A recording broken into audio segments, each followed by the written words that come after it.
in association with CSP Foods. No मिलावट, सीधा खेतों से आपके घर तक। मेरे फिटनेस का राज CSP फूड्स। हमने गीता सुनी एक दास के उससे, तो दास ने सिर्फ सुना फल का चिंता मत करो और कर्म करते रहो। आपका सार गीता का सिर्फ यही एक लाइन है जो संजय से हमें पता लगी, या कृष्ण का कहने का मतलब कुछ और था अर्जुन को? इसके इस विस्तार में बताइए। ऐसी ऑडियंस ना मैं सारी दुनिया में घूमता हूँ, ऐसी ऑडियंस कहीं नहीं मिलती जी। मतलब जहाँ भी जा रहा हूँ बस आप ही लोगों की आवाज़ें आ रही सो ग्रेट प्लेजर, बहुत बहुत अच्छा लग रहा है यहाँ पर आकर आज। और आपने बहुत अच्छा सवाल पूछा। ये तो आपने एक बात बताई अभी कि गीता में कृष्ण कहते हैं फल कर्म करते जा, फल की अपेक्षा मत कर। मेरे हिसाब से इस सेंटेंस को जो बोला गया है ना, जितना आउट ऑफ कॉन्टेक्स्ट कोट किया गया है हमारे देश में, बहुत ज़्यादा हुआ है वो मेरे हिसाब से।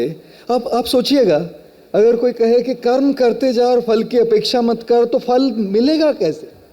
अगर आपको 200% जब तक अपना एनर्जी, आपकी पैशन, आपका कमिटमेंट, आपका डेडिकेशन आप जो कर रहे हो उसके लिए देंगे नहीं, तब तक कैसे आप आगे बढ़ेंगे? तो ये कहना कि कर्म करते जा और फल की चिंता मत कर, कितनी बड़ी गलत बात है ये, कितनी बड़ी गलत। अभी मैं बोल रहा था इंग्लिश स्टेडियम पे, मंच पे बोल रहा था कि अगर मैंने ये किताब लिखी है, मेहनत करके किताब लिखी है, और मैं ये कहूँ कि कोई एक भी व्यक्ति इसको ले नहीं, पढ़े नहीं, मैंने अपना कर्म किया है, कर्म करते जा बेटे, फल की अपेक्षा मत कर। पेंगुइन की कमिश्निंग एडिटर बैठी है यहाँ, वैशाली माथुर, वो कॉन्ट्रैक्ट उसी दिन साइन ऑफ कर देगी। बोलिए गीता वाले लोगों के साथ काम नहीं करना चाहिए, इनकी फिलॉसफी में कोई बहुत बड़ी गड़बड़ है। तो इस स्टेटमेंट का मतलब क्या है? जब आप कर्म करते हैं तो आपको 200%, नथिंग लेस देन 200, नॉट 100, जो 100% देते हैं उनको भी गारंटी नहीं है ऊपर जाने की। 200% you have to live it, breathe it, पूरे शरीर के कण कण में उसका एहसास होना चाहिए जो करना चाह रहे हैं उसका। लेकिन जब आपने आपका 200% दे दिया, उसके बाद कई ऐसे फैक्टर्स होंगे जो आपके हाथ में नहीं होते। उसमें डिटैचमेंट होनी चाहिए, उसमें अनासक्ति होनी चाहिए। कर्म करते समय पूरी आसक्ति, और जब हो गया, जब आपके हाथ के बाहर है, उसमें डिटैचमेंट और अनासक्ति होनी चाहिए। इसलिए कहते हैं कर्म करते जा, फल की अपेक्षा मत कर। Thank you. हरे कृष्ण गुरुजी। जी गुरुजी, मैं आपसे ये पूछना चाहता हूँ कि जैसे कि आप ऑन कैमरा हमेशा दिखता है कि आप हंसते रहते हैं, हाँ जी। क्या रियल लाइफ में भी आपको किसी चीज़ से पेन होता है, आहत होता है, या फिर सिर्फ ऑन कैमरा ही आप हंसते हुए दिखते हैं? ओ, गुरुजी को भी पकड़ना चाह रहे हैं यहाँ। ललन टॉप के स्टेज पे कोई नहीं छूटता। देखिए, मैं आपको एक बात बताना चाह रहा हूँ। चाहे कोई गुरुजी हो, स्वामी जी हो, प्रोफेशनल हो, विद स्टूडेंट हो, हाउसवाइफ हो, ये दुनिया है ना, किसी को छोड़ती नहीं है। प्रॉब्लम सबकी लाइफ में होती है, अलग अलग टाइप की होती है, अलग अलग फ्लेवर की होती है, अलग अलग तरीके की होती है, लेकिन प्रॉब्लम सबकी लाइफ में जरूर होती है। और मैं कई बार कहता हूं, अगर आपको अपने प्रॉब्लम्स की सॉल्यूशन चाहिए ना, तो आपका फ़ोन ले लीजिएगा और आपका जो होम स्क्रीन है ना, उसका वॉलपेपर आपकी गर्लफ्रेंड या बॉयफ्रेंड का फोटो लगा दीजिए,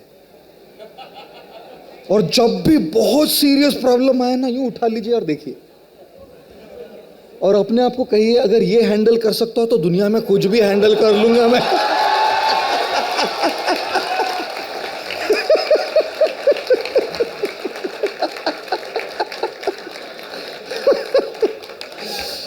तो देखिए, मजाक की बात दूर रखते हैं, लेकिन एक बात तो पक्की है ना दोस्तों, प्रॉब्लम से कोई नहीं छूटता। और अभी मैं बता रहा था, पिछले 29 साल से मुझे यहां पर दर्द होता है। 24 घंटे 365 दिन 29 साल से। मतलब मैंने पिछले 29 सालों में एक पेन फ्री लाइफ, एक वेदना से मुक्त जीवन क्या होता है ये जाना ही नहीं है। तो क्या दुनिया गेरुए वस्त्र वालों को छोड़ती है? नहीं छोड़ती। क्या दुनिया किसी सन्यासी साधु को, गुरु को छोड़ती है? नहीं छोड़ती। क्या दुनिया किसी कॉलेज स्टूडेंट को छोड़ती है? नहीं छोड़ती। दुनिया किसी को नहीं छोड़ती है जी। सबकी लाइफ में अपना अपना प्रॉब्लम आएगा, सबकी लाइफ में अपनी अपनी दिक्कतें आती है। मुस्कुराना या नहीं मुस्कुराना ये चॉइस आपका है। तुम इतना जो मुस्कुरा रहे हो, क्या गम है जिसको छिपा रहे हो। तो देखिए जी, ऊपर चढ़ना है ना पहाड़, पहाड़ पर तो चढ़ना ही है ना, तो रोते रोते चढ़ने की बजाय थोड़ा मुस्कुराते चढ़ेंगे तो हल्का लगेगा, हल्का लगेगा।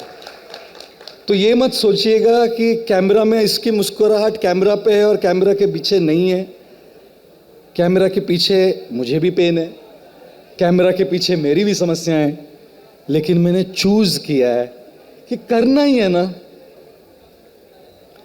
मुस्कुराते करते। गुरुजी प्रणाम। हाँ जी, हाँ जी। देखिए, आज के समय में आधुनिकता एक बहुत ज़रूरी चीज़ बनती जा रही है धीरे धीरे। तो मेरा आपसे सवाल है कि आधुनिकता और आध्यात्म, इसका समावेश करके हम जैसे युवा कैसे बढ़े आगे? जी, क्या सवाल पूछा है जी। आधुनिकता और अध्यात्म का समन्वय कैसे हो और आगे कैसे बढ़ा जाए। मॉडर्निटी एंड स्पिरिचुअलिटी, ये दोनों को बैलेंस करते हुए कैसे आगे बढ़े। एक संस्कृत में एक न्याय है जिसको कहते हैं अंध पंगु न्याय। अंध अर्थात जिसकी दृष्टि नहीं है, जो देख नहीं पाता, और पंगु अर्थात जिसके पैर नहीं, जो चल नहीं पाता। तो दोनों को एक रास्ता, एक रोड क्रॉस करना है। एक को दिखाई नहीं देता, दूसरों के पास चलने के पैर नहीं है, क्या वो वहीं खड़े रहेंगे? नहीं, रोड तो क्रॉस करना है। तो जिनके पैर है लेकिन दृष्टि नहीं, वो जिनके पैर नहीं है लेकिन दृष्टि है, उनको कंधे पे उठाते हैं। तो जिनके पैर नहीं है उनकी दृष्टि, और जिनके पास दृष्टि नहीं है उनके पैर। दृष्टि एक की, पैर दूसरे के, दोनों मिलके आगे बढ़ते हैं और रोड क्रॉस करते हैं। अध्यात्म के पास दृष्टि है, आधुनिकता के पास पैर है, और जब दृष्टि और पैर दोनों मिलेंगे तो एक साथ आगे बढ़ेंगे जी।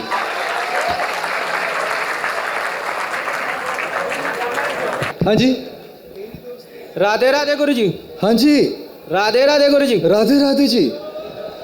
सर ये पूछ रहे हैं कि क्या हम घर में रह के संन्यास की भावना रख सकते हैं कि, या भगवा कपड़ा पहन के और गृह त्याग करना ही संन्यास है? संन्यास मतलब भावना है, संन्यास का मतलब गृह त्याग नहीं है।